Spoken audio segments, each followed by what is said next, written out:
ఉన్న బంగారాన్ని విడిపించి ఆ రోజు ఆన్లైన్ రేటుకే మేము కొంటాం. Sharma gold company.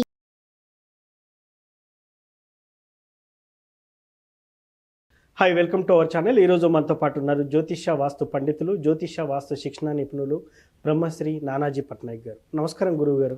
శ్రీమాత్రే నమః. సార్, ఆడదాని ఏడుపు ఒక మొగాడికి మంచిది కాదంటారు. అదే ఆడది మొగాడిని ఏడిపిస్తే శాస్త్రంలో ఎలాంటి శిక్షలు ఉంటాయి సార్? అంటే ఫస్ట్ ఆఫ్ ఆల్ ఇక్కడ ఏంటంటేనండి, ఎవడు ఏడుపు ఎవరికి మంచిది కాదు. స్త్రీ కావచ్చు, పురుషుడు కావచ్చు. కాకపోతే స్త్రీ ఏడవకూడదని ఎందుకు చెప్తారంటే, మనకి శాస్త్రాల్లో చాలా స్పష్టంగా చెప్పినటువంటిది ఏమిటంటే, వాళ్ళకి స్వయంగా ఒక శక్తి స్వరూపిన వాళ్ళకి ఒక అందుకే చూడండి, స్త్రీ ఏది పడితే అది నోటితో మాట్లాడకూడదు అంటారు. వాళ్ళు గనక నిత్య దేవతారాధన, అంటే సహజంగా శాస్త్రంలో చెప్పినటువంటిది పురుషుడిని చేయమన్నారు. ఏదైనా ఒక అమ్మవారికి సంబంధించి తీసుకొని కనుక నిత్యం చేయగలిగితే స్వతహాగానే వారికి వాక్శుద్ధి అనేటువంటిది ఎక్కువగా ఉంటుంది స్త్రీకి. అందుకని ఏమిటి, ఏడ్చినప్పుడు ఎవరి మీదైనా గబుక్కుని ఒక మాట అంది, మనసు బాధపడి, మనసు గాయపడి, ఏదో యాక్టింగ్ చేసి కాదు, అంటే అది నిజంగా వాళ్ళకి ఇబ్బంది అనేటువంటిది జరుగుతుంది. ఓకే, కాబట్టి వద్దంటారు ముఖ్యంగా. అయితే మీరు అడిగిన క్వశ్చన్ ఏంటంటే, సరే స్త్రీని ఏడిపిస్తే ఎలాగో ఇబ్బంది అంటున్నారు, మరి ఒక స్త్రీ పురుషుడిని ఏడిపిస్తే ఏమిటి? ఎస్, ఎలాంటి సందర్భంలో జరుగుతుంది సర్వసాధారణంగా?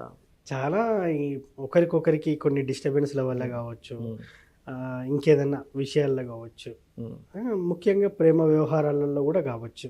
ఇప్పుడు ఈ మధ్య కాలంలో ఏమైందంటే గురూజీ, చాలా మంది 2 సైడ్ లవ్ చేసుకొని అమ్మాయికి ఒక మంచి సంబంధం రాగానే ఆ అమ్మాయి ఇతనికి ఎలాగొకలాగా బ్రేకప్ చెప్పి ఆ అమ్మాయి వేరే లైఫ్ సెట్ చేసుకోవడం.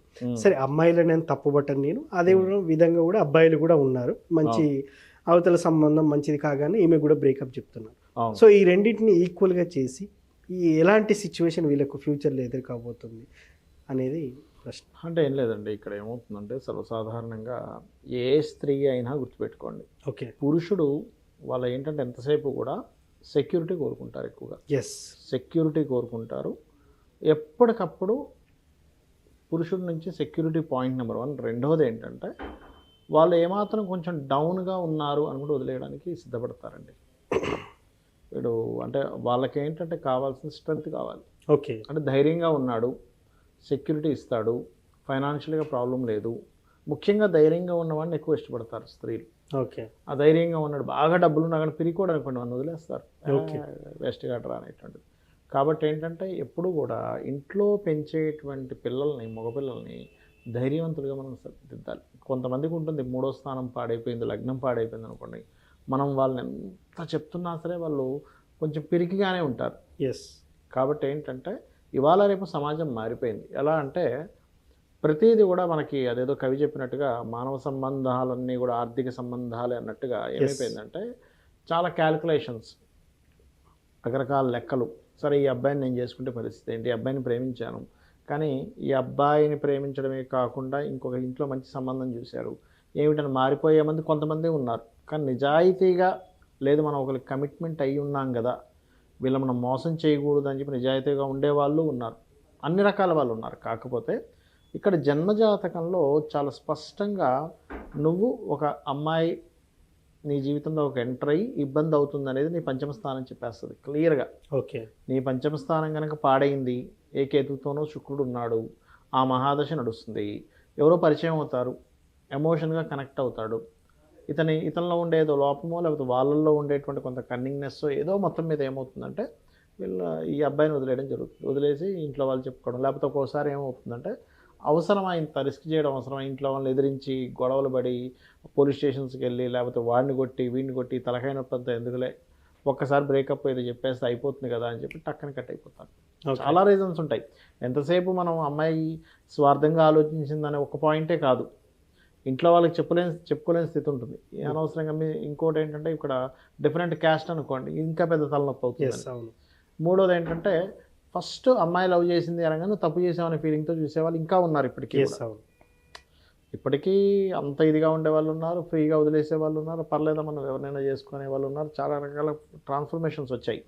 అయితే ఇక్కడ పాయింట్ ఏంటంటే, మనము పిల్లల్ని పెంచడమే స్ట్రాంగ్గా పెంచాలి. పురుషుల కంటే స్త్రీలు చాలా స్ట్రాంగ్ ఉంటారండి మెంటల్లీ. ఓకే. వాళ్ళు ఎంత ఎమోషన్గా ఉంటారో మెంటల్లీ వాళ్ళు చాలా స్ట్రాంగ్గా ఉంటారు. ఇవాళ రేపు సమాజం ఏమైపోయిందంటే, ఒకప్పుడు ఒక అమ్మాయిని పంపించాలంటే భయపడేవారు, ఇప్పుడు అలా లేదు.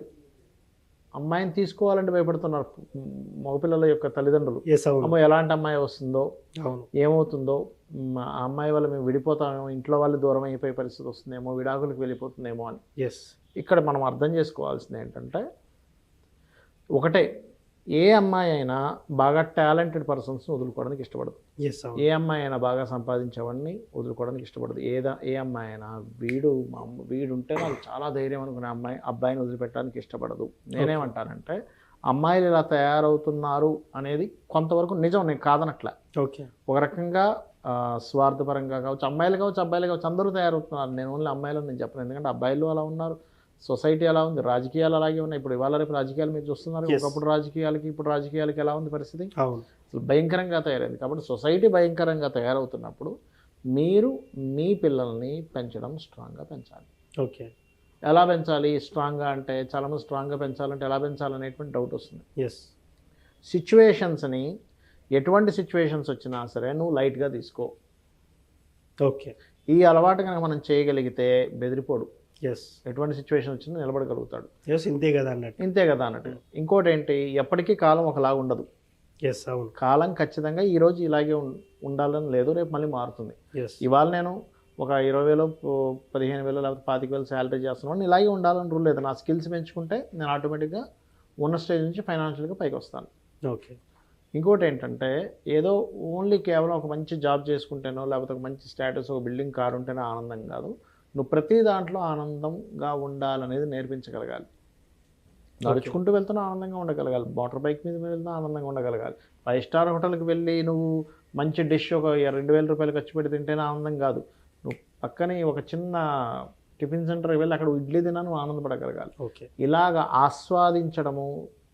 ధైర్యం అంటే మరొకటి ఏమీ లేదండి. ధైర్యంగా ఉండాలంటే ఉన్న భయాల్ని తీసేయడమే ధైర్యం. ఓకే. ఏం చేస్తే ఏం జరుగుతుంది మహా అంటే ఏం జరుగుతుందండి, మహా అంటే లైఫ్లో మహా అంటే ఏం జరుగుతుంది అనే పాయింట్ మనం కనుక వాళ్ళకి అర్థమయ్యేలా కనుక చేయగలిగితే క్లియర్. ఇప్పుడు ఒక కుక్క ఇలా వస్తుంటే చిన్నపిల్లవాడేమో కేకలేస్తాడు, అరుస్తాడు, అమ్మ అని ఎవరైనా పక్కన వెళ్తుంటే వాళ్ళు చాటుకు వెళ్ళిపోతారు. ఒక పెద్దతను ఎందుకు భయపడ్డు, ఒకవేళ అది వస్తే నేను కర్ర తీసుకుని కొడతాను లేకపోతే రాయి తీసుకుని కొడతాను, ఒక ధైర్యం ఉంటుంది. అవును. ఎందుకు అంటే దాని కెపాసిటీ ఏంటో వీడికి తెలుసు. పెద్దవాడికి ఆ కుక్క యొక్క కెపాసిటీ ఏంటో తెలుసు, దాని బలం ఎంత, మన బలం ఎంత అని ఒక క్యాలిక్యులేషన్ ఉంది. ఆ కెపాసిటీ క్యాలిక్యులేషన్ కనుక మనం నేర్పించగలిగితే ఏం జరుగుతుంది, నువ్వు ఒక స్టెప్ తీసుకుంటే ఏం జరుగుతుంది, నువ్వు దాన్ని ఎలా ఎదుర్కోవాలనేటువంటిది కనుక మనం పిల్లలకు నేర్పించగలిగితే వాళ్ళు ధైర్యంగా పెరుగుతారు. ఎప్పుడైతే ధైర్యము కాన్ఫిడెంట్ ఉందో, చాలామందిని కౌన్సిలింగ్ చేస్తుంటాను కదా, అడుగుతుంటాను కదా, 100లో 90 మంది చెప్పినటువంటి రీజన్ చెప్పమంటారా, వాడు చేత కాదు సార్ వాడికి అంటారు ఆడవాళ్ళు. అరే ఇంట్లో ఏమైనా అడిగితే మా మమ్మీని అడగాలంటాడు, సెల్ఫ్ డెసిషన్ తీసుకోలేడా ఓకే అంటారు. మగవాళ్ళని అడిగితే చెప్తుంది ఏంటంటే, సార్ నేను మా ఇంటికి తీసుకొచ్చాను, ఇది నా ఇల్లని ఫీల్ అవ్వాలిగా, ఎంతసేపు వాళ్ళ ఇల్లని ఫీల్ అవుతుంది ఏంటి ఆమె అంటారు. అంటే పురుషుల్లోనేమో ఇది కూడా నా ఇల్లని ఫీల్ అవ్వాలనేటువంటి భావన ఎక్కువ చూశాను నేను కౌన్సిలింగ్స్లోని మాట్లాడినప్పుడు. అది స్త్రీల్లో ఏంటంటే వీడు ధైర్యంగా ఉండాలి, 25 ఏళ్ళు వచ్చేసి 30 ఏళ్ళు వచ్చేసి 35 ఏళ్ళు వచ్చేసి ఇంకా అమ్మచాటు బిడ్డ ఏంటి, తల్లిని ప్రేమించు కానీ నువ్వు ఇంకా అమ్మచాటు ఉంటా అంటావు ఏంటి అంటే, అది స్త్రీ ఒప్పుకోలేకపోతుంటుంది. అంటే దాన్ని పిరికితనంగా భావిస్తూ ఉంటుంది, ఇంకా చాతకంతనంగా తీసుకుంటూ ఉంటుంది. ఇంకా నువ్వు డెసిషన్ తీసుకోలేవా, నువ్వు సొంతంగా నువ్వు ఆలోచించలేవా, నీలో ఇంకా సెల్ఫ్ ఇది లేదా, నీకు సెల్ఫ్ డెసిషన్ నువ్వు తీసుకోలేవా అనేటువంటి ఫీలింగ్తో ఉంటుంది. అలా ఫీలింగ్తో ఉన్నప్పుడు ఒక సర్టన్ టైమ్స్ చిన్న ఇన్సిడెంట్స్ అనేవి జరిగి టప్ అని విడిపోతుంటారు. ఓకే. కాబట్టి ఏంటంటే సెల్ఫ్ డెసిషన్ నేర్పించాలి పిల్లలకి. మెయిన్గా ఎటువంటి సిచ్యువేషన్స్ అయినా సరే ఎదుర్కొనేది నేర్పించాలి, ప్రతిదాన్ని ఆస్వాదించడం నేర్పించాలి, ఎప్పటికప్పుడు కొత్తగా ఉండడం నేర్పించాలి, ఫన్గా ఉండడం నేర్పించాలి. వీటిని నేర్పించకపోతే ఇలాగే విడిపోతుంటారు జనాలు. అయితే పురుషుడికి కావచ్చు స్త్రీకి కావచ్చు ఎవరిని ఏడిపించినా ఆ ఏడుపు ఖచ్చితంగా ఇంకొకటి తగిలి దిగుతుంది. నిజంగా గనక. సార్ అది పిల్లలకు తాకే ఛాన్స్ ఏమన్నా ఉంటుందా పుట్టబోయే పిల్లలకు? ఒకటండి, ఎవరైనా అవతల వాళ్ళని భయంకరంగా కనుక అన్యాయం చేస్తే పిల్లలకి తరాలకు కూడా తాకుతుంది, అందులో డౌట్ ఏం లేదు. వాళ్ళకి భయంకరంగా అన్యాయం చేశాం, వాళ్ళకి రావాల్సింది ధర్మంగా మనం ఇవ్వలేదు, వాళ్ళని విపరీతంగా ఇబ్బంది పెట్టాము, పని కట్టుకొని ఇబ్బంది పెట్టాము, వంశానికి మొత్తం కొట్టేస్తుంది ఒక్కోసారి. పెద్ద శాపమే సార్ అది, వంశాన్ని మొత్తం కొడుతుందండి, అందులో ఎటువంటి సందేహం లేదు. సో నిజంగా సార్ ఒక ఆడదాన్ని ఏడిపిస్తే ఎలాంటి ప్రభావం ఒక మొగాడి మీద ఉంటుంది, మొగాడిని ఆడది ఏడిపిస్తే ఎలాంటి ప్రభావం ఉంటుంది అనేది చాలా చక్కగా చెప్పారు. Thank you. శ్రీమాత్రే నమః. సో చూశారు కదా, ఇది వాటి కార్యక్రమం. మరో కార్యక్రమంలో మళ్ళీ కలుద్దాం. Thank you. సుమన్ టీవీలో మీ పర్సనల్ అండ్ బిజినెస్ ప్రమోషన్స్ కోసం కింది నెంబర్కి కాంటాక్ట్ చేయండి.